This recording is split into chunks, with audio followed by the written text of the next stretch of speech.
Muito boa noite, estamos aqui, nosso encontro para falar sobre política simples e objetiva. É isso aí, meu amigo Japão, política de forma simples e objetiva. O nosso convidado da live, ele foi candidato pelo Partido Novo ao Senado do Estado de São Paulo e teve 1.778.884 votos. Isso. Perfeito. Bom, estou aqui ao lado do Diogo da Luz, seja bem-vindo. Obrigado por aceitar o nosso convite e fica à vontade, Diogo. Muito obrigado a vocês dois, um prazer estar aqui com vocês, uma satisfação muito grande. E eu havia comentado antes, mas parece que tivemos uma queda na live, então vamos deixar bem claro.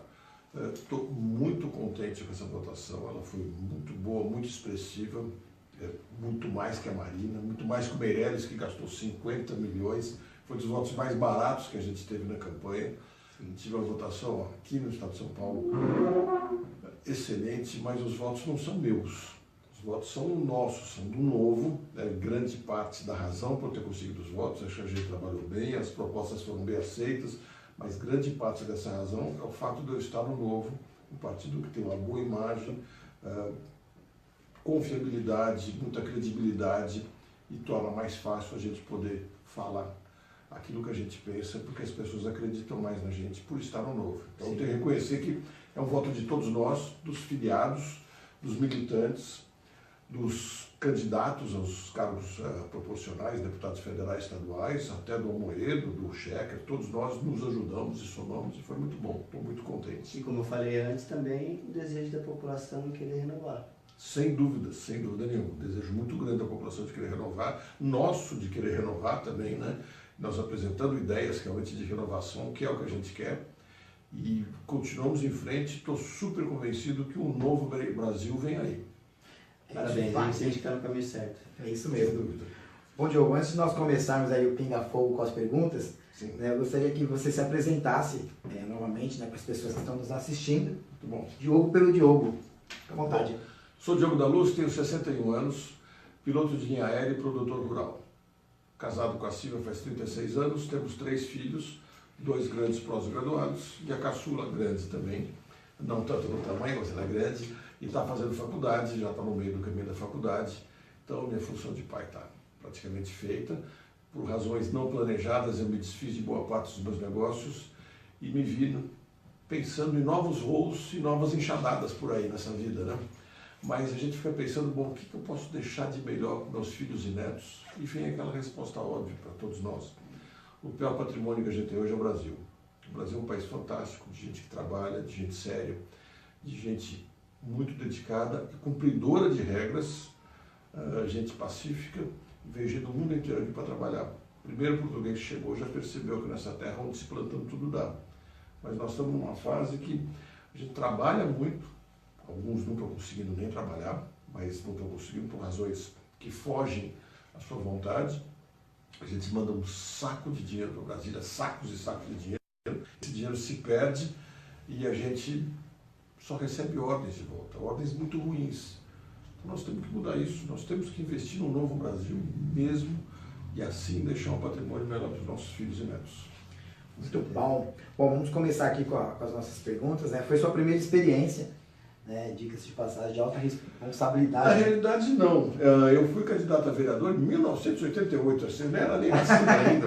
Muita que está nos ouvindo não era nem nascido, não tinha esse tal de celular, mas esse celular não existia. Nem o grandão não existia, celular nenhum ainda. Certo. E tinha o Partido Liberal, um partido com ideias muito legais, ideias que se aproximavam, a Fife Domingos era a grande estrela, se aproximava do cidadão, do seu discurso.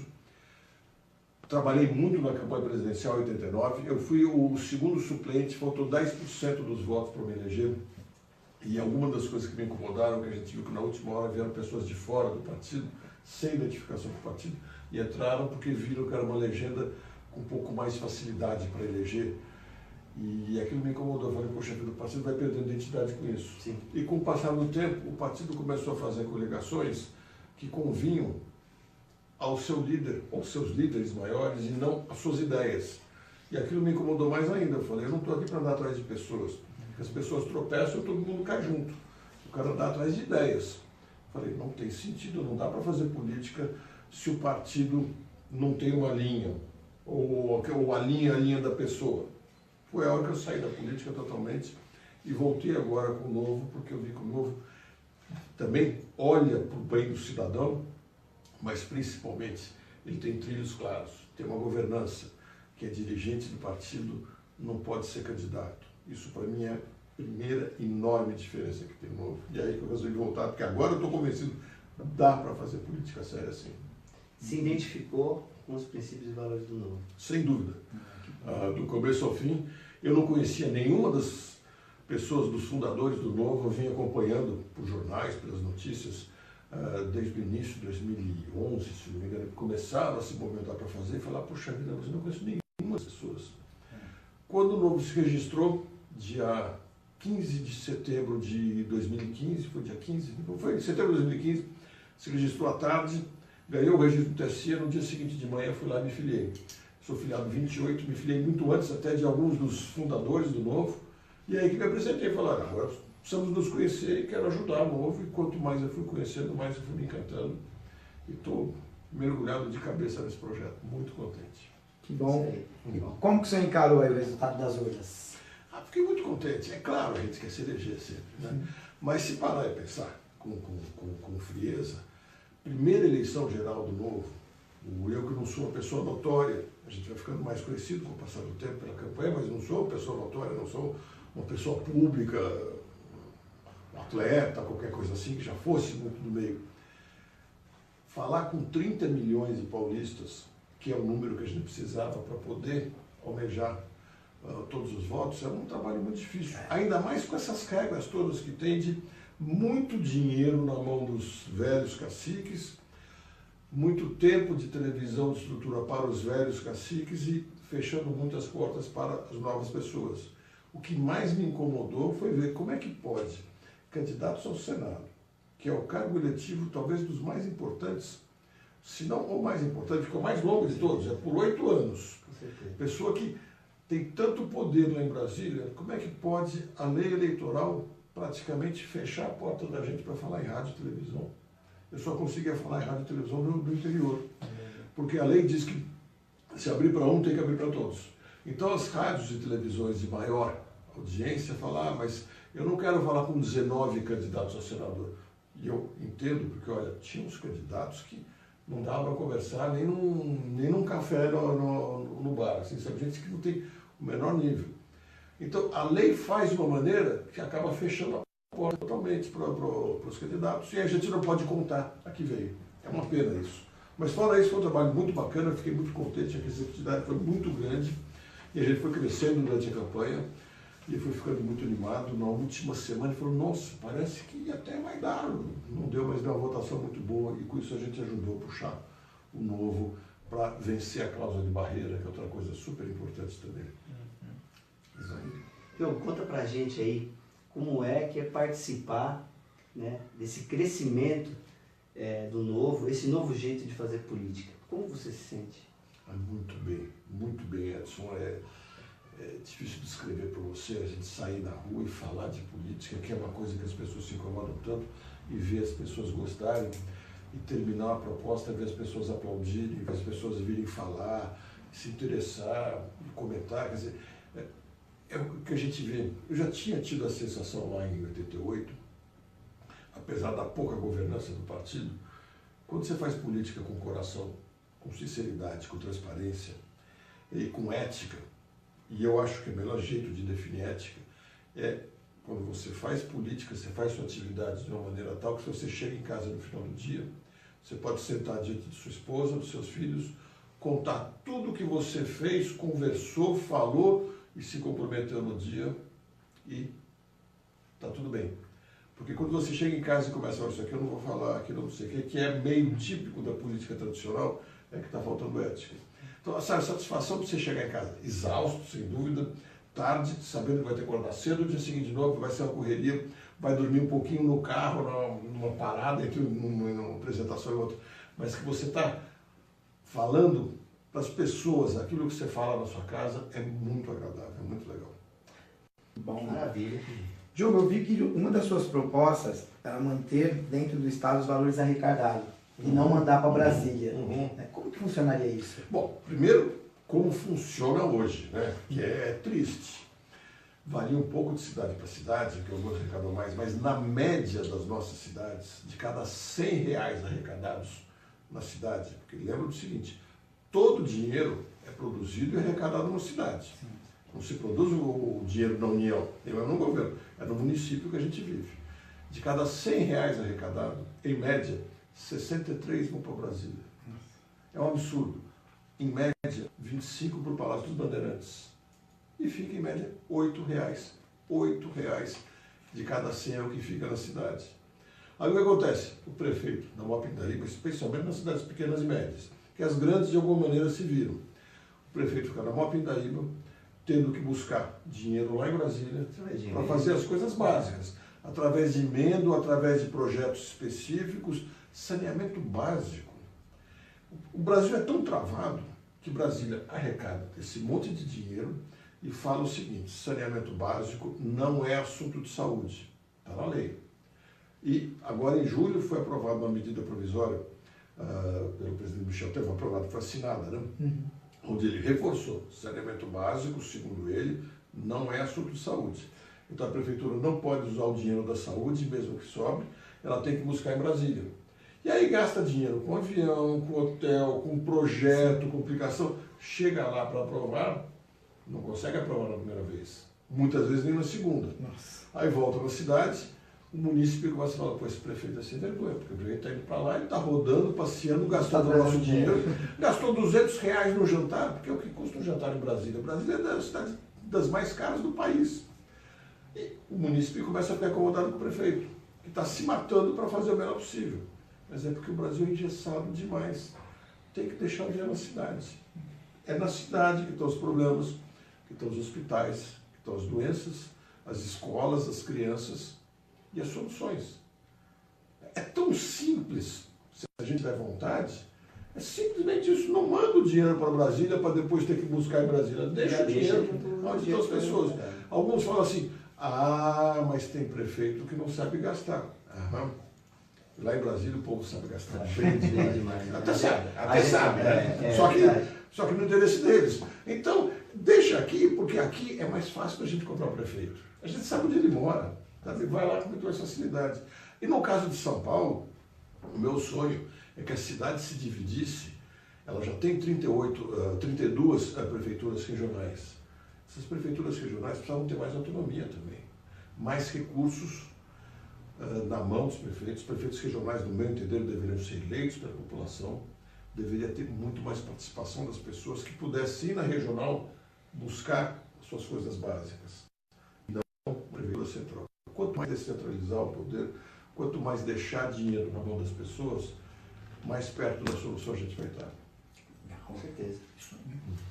Diogo, você como produtor rural, como você enxerga esse setor e o que você acha que precisa mudar para a gente melhorar e ter um resultado mais satisfatório desse setor? Bom, é um setor fantástico, é um setor que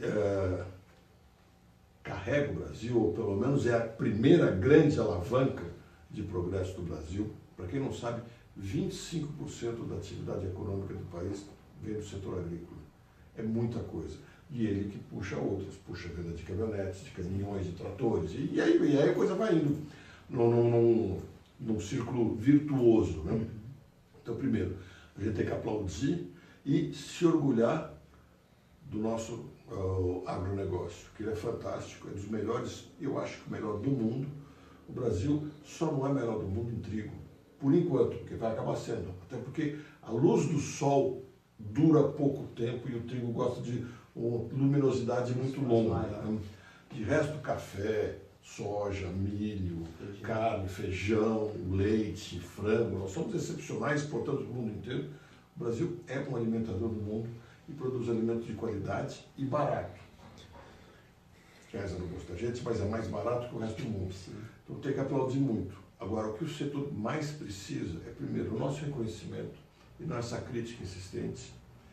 Além do nosso reconhecimento, basta para trabalhar. Basta o governo não atrapalhar. Deixar o pessoal trabalhar em paz, deixar regras claras para que possam ser seguidas e parar de ficar com o próprio governo, muitas vezes, instigando a população urbana dizendo que o agricultor é um mau sujeito, não sei o que e coisa e tal. Eu estava vendo, foi acho que segunda-feira, teve uma palestra sobre o agronegócio muito interessante lá em Franca, e um dos apresentadores falou, eu estive ontem em São Paulo e percorri 5 quilômetros do Rio Tietê, e ele falava assim, eu fiquei olhando, procurando para ver quantas ONGs eu ia encontrar protestando contra essa poluição absurda no Rio Tietê, porque se a gente faz uma coisa errada numa propriedade agrícola, o mundo cai em cima da gente. Mas eu vejo que lá no Rio Tietê vocês acham que não. Então nós aqui da zona urbana temos muita ideia de criticar o que se faz na agricultura, e a gente esquece que a gente faz coisas, a gente sim que faz coisas ruins na cidade grande, sem dúvida. O agronegócio precisa de respeito e basta isso. Respeito, admiração e ele se cuida muito bem por si. Maravilha. Isso aí.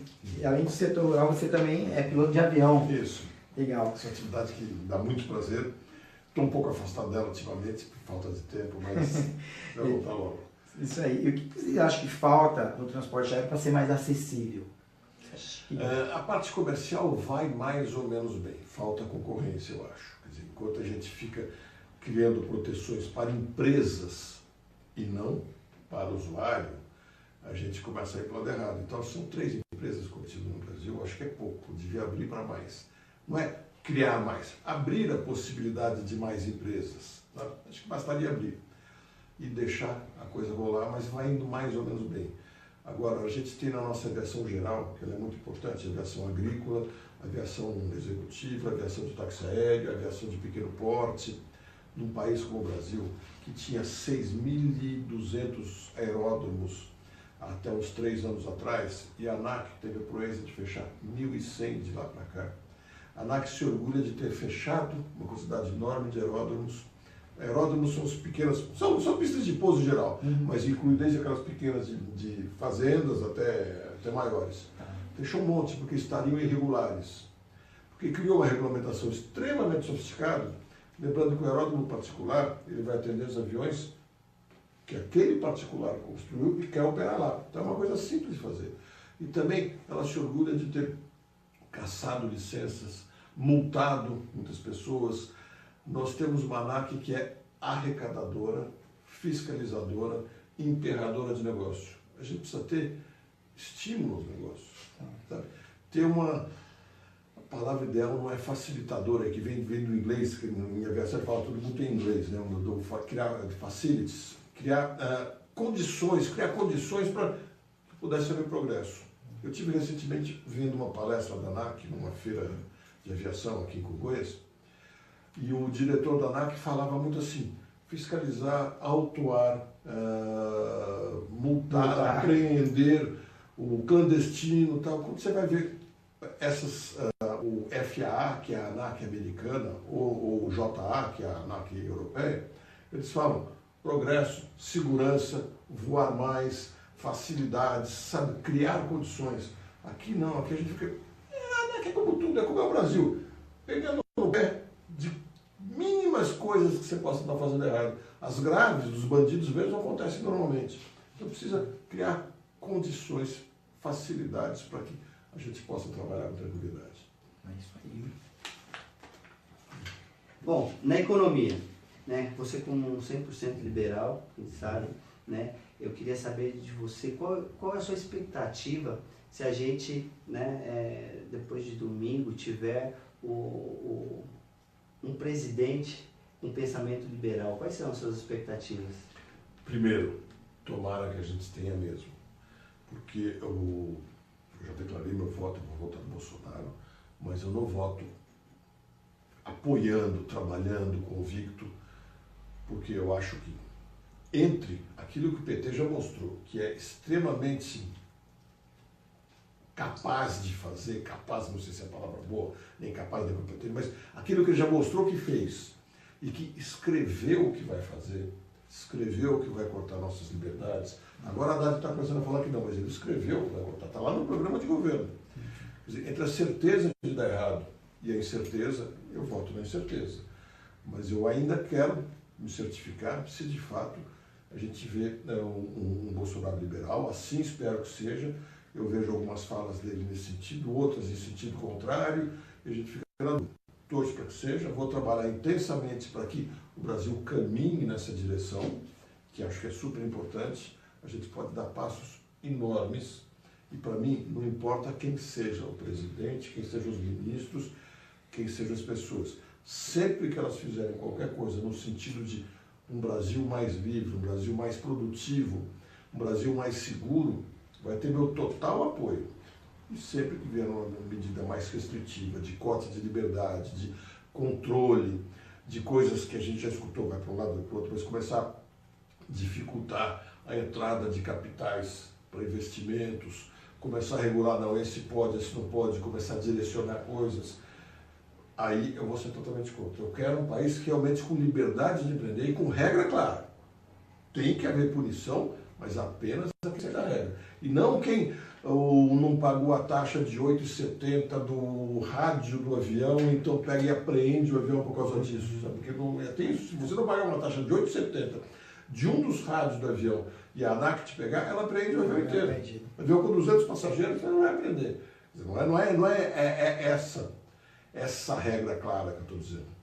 Em poucas palavras, a casa está pegando fogo e tem pessoas que se preocupam em salvar o ursinho de pelúcia. Seria mais ou menos isso, exatamente. E ela está pegando fogo porque o governo mandou você trocar a tomada, te obrigou a trocar aquela tomada, porque a dele era menor, só que ele esqueceu que a hora da troca era uma hora perigosa e esqueceu que as tomadas não conectam com os aparelhos e aí a gente tem que ter um adaptador. Então ele nos colocou num risco maior, ele é um contribuinte muito grande para esse incêndio que aconteceu, se não for o grande causador, e depois ele vem resolver, como você falou, vem salvar o ursinho de pelúcia. Exatamente. E ainda vai dizer que você é o culpado. Atrapalhando, interferindo sempre. Atrapalhando, interferindo. Sempre. Toma uma água, João. Toma uma água. A gente Tá está te metralhando. Tá te metralhando, toma uma água. Fica tranquilo, tá? Diz que no Jô Soares não era água que tinha, não. Não, mas aqui é água. É água, tá? Bom, Diogo, na linha do que o Japão falou, muitas pessoas achavam e ainda acham que o Bolsa Família é algo de socialista. E depois se descobriu que a mesma alternativa ela foi usada pelos Estados Unidos na crise de 1929 e por um liberal. Exatamente. E o João Amoedo ele deixou claro que ele vai governar para os menos favorecidos. Ou seja, ele diz que não faz sentido fazer política para quem já tem dinheiro. O Partido Novo ele tem um programa específico parecido com o Bolsa Família? Eu acho que nesse ponto o Bolsa Família já como programa, ele já é bastante razoável, até porque ele é muito parecido com o modelo americano, o de lá de trás. Né? As diferenças que a gente tem é na forma de encarar o Bolsa Família. Porque nós entendemos, e eu falo quase que diariamente, nós como sociedade temos que olhar para 30 milhões, talvez até 40 milhões de brasileiros que estão abaixo de uma linha de convívio social, da linha de miséria, tem uns que falam miséria, mas de uma linha que não chega a participar do cotidiano. Muita expectativa. Expectativa nenhuma. Para essas pessoas, se a economia vai bem ou mal, se a segurança vai bem ou mal, tanto faz. Se o país é comunista, é liberal ou é uma ditadura militar, tanto faz. Então são pessoas que votam diferentes da gente. Sim. Se não for pelo aspecto social, pelo aspecto humanitário, pelo menos para que a gente possa ter todo mundo vivendo num mesmo Brasil. Elas vivem num outro Brasil que nem o nosso, votam de uma maneira diferente. A gente tem o hábito de falar que não sabem votar, não é que não sabem votar, elas sabem sim, é que o Brasil delas é diferente. Sim. A gente tem que trazer essas pessoas para o nosso Brasil. O Bolsa Família é uma ferramenta governamental para fazer isso. Segunda ferramenta muito importante do governo é criar facilidades, voltar a dar facilidades para que nós, como entidades ou como pessoas físicas, possamos também dar assistência, não é assistência de ficar ajudando, mas de trazer essas pessoas, ou pelo menos os filhos dessas pessoas, para o convívio no mesmo nível que a gente. Vai ser mais gente entrando no ambiente de trabalho. Você imagina mais 30 milhões de pessoas produzindo, consumindo, o quanto o Brasil não cresceria por isso? Acho que é a obrigação nossa como sociedade buscar essas pessoas, o governo através do Bolsa Família e da facilitação. Porque hoje a gente pode contribuir com muitas das ONGs ficou uma palavra também meio confusa, né? Mas ACD, está cheio de ONGs maravilhosas e antiquíssimas aí há muito tempo. Uma Santa Casa não deixa de ser uma ONG, e as Santas Casas são super antigas. A gente quer contribuir com essas entidades e está ficando cada vez mais difícil, mais burocrático. O governo tem que facilitar para que a gente traga essas pessoas para o convívio. Então, acho que é um caminho bom, mas só vai ser legal quando a gente puder falar esse programa está diminuindo. Né? Porque é sinal de que nós, como sociedade, conseguimos trazer as pessoas para a independência de verdade. Como você coloca, né? O Estado ele parar de atrapalhar e ficando mais enxuto, né?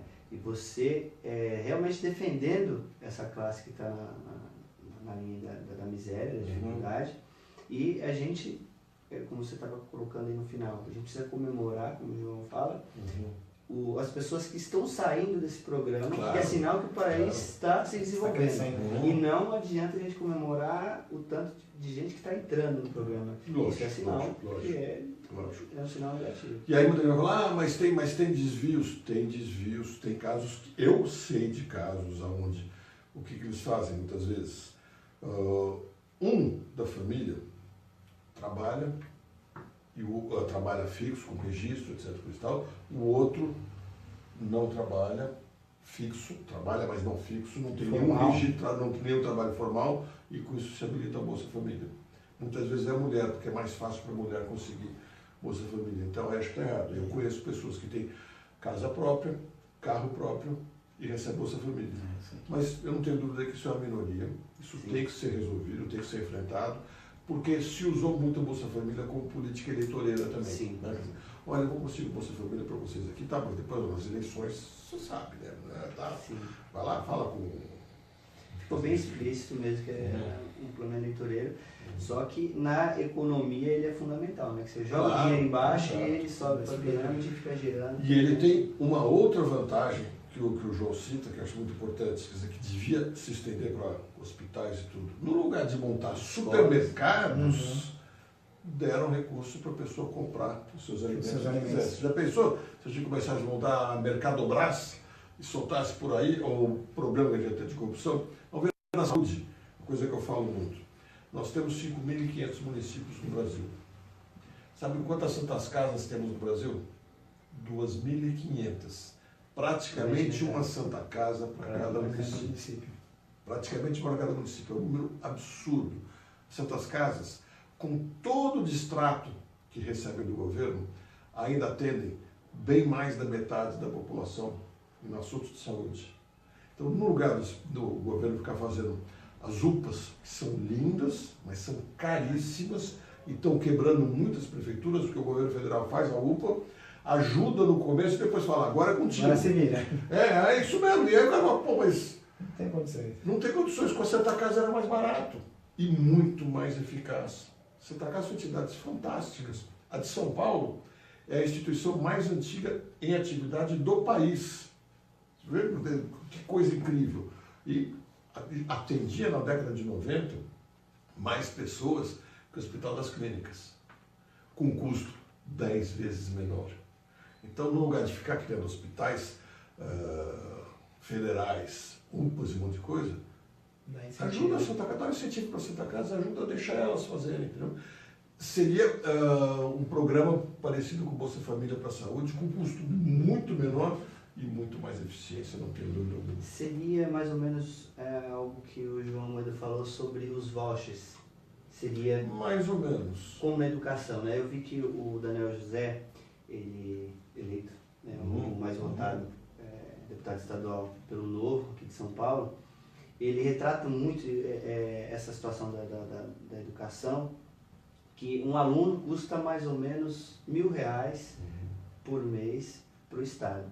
Então seria interessante deixar esse aluno na rede particular, o governo não vai subir a sua conta, vai continuar pagando esses R$1.000 e ele vai ter uma educação de qualidade para poder competir na entrada de uma faculdade ou na briga por um emprego. Eu não vejo o fim absoluto da escola pública, eu não vejo apenas a escola particular fazendo tudo isso. Até porque a gente tem, e deveria ter mais, escolas ligadas a igrejas. Essa escola, mas pode não pode ter religião na igreja? A decisão tem que ser local. Não tem que ser uma decisão tomada lá em Brasília por 11 ministros do Supremo, se deve ter em todas as escolas ou não. Então tem muitas entidades religiosas que voltariam a investir no ensino, como é o caso das Santas Casas. Santas Casas também sempre muito associadas à religião e não vejo problema algum, porque são da escola. E tem, inclusive, não só as Santas Casas são os que mais têm. Tem muitas entidades de outras religiões também que vão trabalhando a beneficência. Então, acho que deixar aberto para esses todos e deixar a população resolver onde ela quer. Se ela quiser, ela vai na privada, se ela quiser, ela vai numa pública ou numa de uma instituição, e aí vai haver uma concorrência maior entre todas. Eu acho que essa liberdade é muito importante. A liberdade é concorrência, né? Liberdade e concorrência. E aí, quando entra no setor privado, se tem concorrência, o preço tende a baixar e quem ganha é a população. Exato. O melhor serviço e o melhor preço. Exato, exatamente. Sim. Olha, o Diogo, a gente tem uma coisa de praxe que a gente fazer com os nossos entrevistados. E você falar... Não, fica tranquilo. É você falar um ponto de vista seu particular. O que você acha um absurdo no nosso país hoje? Nossa, você vai me dar meia hora falando aqui. Pode, fica à vontade. Tanto absurdo. Eu acho um absurdo maior de todos a centralização do poder. Para mim, esse é um absurdo. Você centralizar tanta coisa em Brasília, quero deixar claro aqui, porque às vezes o brasileiro fica chateado comigo. Brasília é uma cidade fantástica, que arrecada muito, uma cidade rica na arrecadação e pobre na sua administração. É triste dizer. Mas quando eu falo Brasília, eu falo Praça dos Três Poderes. Sim. Deixar ali naquela praça tanta concentração, mas tanta concentração, imposição, para mim, esse é o maior absurdo do Brasil e é a causa da enorme maioria dos males que a gente tem. Ideologia nas escolas está muito mais ligada à centralização, porque agora estão dizendo o próximo presidente vai dar ordem para que seja diferente, mas também não é isso que eu quero. Quer dizer, é de um jeito ou é do outro. Tem que haver liberdade. As tomadas, padrão nacional de tomadas, que criaram, não é uma coisa pequena, mas é uma coisa pequena que mostra o que é interferência. Brasília fica discutindo, lá em Brasília, o Museu Nacional, que pegou fogo, quer dizer, tudo é controlado em Brasília. É claro que nada funciona. Claro, para mim isso é um de todos os absurdos. Eu acho indecente isso. Tem que mudar. Descentralizar. Sem dúvida. Bom, a gente já vai caminhando para o final. E esse espaço aqui, Diogo, eu queria que você ficasse à vontade com o público, com as pessoas que estão assistindo a gente, para agradecer, para pedir apoio, para falar de projetos futuros. Fique à vontade, o espaço é todo seu. Bom, agradeço demais estarem aqui acompanhando a gente, agradeço demais aqueles que votaram em mim, e volto a dizer, para mim está muito claro que esse voto não é voto meu, veio na minha pessoa, lógico, porque é uma pessoa que é o candidato, mas é um voto de uma ideia, de um conjunto de ideias, de um conjunto de pessoas, de valores que estão muito acima de uma pessoa. Isso é o que mais me encanta no Novo. Os valores estão acima de nós. E agora, inclusive, já começamos a pensar, primeiro, os nossos eleitos, nossos deputados eleitos. Nós temos 8 deputados eleitos indo para Brasília, vão fazer um grande trabalho, e mais 12 pelos estados. Temos que dar muita atenção para eles, mas já temos que começar a pensar na prefeitura. E uma das coisas que eu já penso muito dentro do Novo, a gente já começar a fazer um projeto de como seria uma prefeitura do Novo. Antes de falar em pessoas, começar a discutir o que se deve fazer, o que se deve centralizar, que eu acho que nada, o que se deve descentralizar, que eu acho que muitas coisas, como fazer, e desenhando isso com todas as pessoas disponíveis, interessadas de fazer isso no Novo, e conforme a gente avance e tenha mais claro um desenho de como a gente acha que tem que ser a administração do Novo, aí a gente buscar uma pessoa. Eu acho que esse é o próximo passo importante para a gente dar. Inverter a coisa, entendeu? Não ser assim, vamos ver quem é a pessoa e daí o que ela faz. Vamos pensar qual é o melhor caminho. Já vamos começar a desenhar, porque são 2 anos para as próximas eleições, e nós temos que parar com essa coisa de ficar fazendo remendo na Prefeitura Municipal de São Paulo. É uma cidade muito importante. Então, nós vamos planejar, definir muito bem os caminhos, a forma de administrar e daí a gente vai procurar as pessoas ideias para fazer isso. É o que eu acho talvez um caminho importantíssimo para fazer. Estou muito disposto a fazer isso e para isso a gente precisa ter participação de muita gente para trazer ideias, sugestões e assim por diante. É isso aí, Diogo. Obrigado mais uma vez pela presença, viu? Obrigado pela audiência, pessoal. Desculpa aí alguns problemas técnicos que nós tivemos. Conversei com o Diogo da Luz, candidato ao Senado pelo Estado de São Paulo, pelo Partido Novo. Espero que vocês tenham gostado.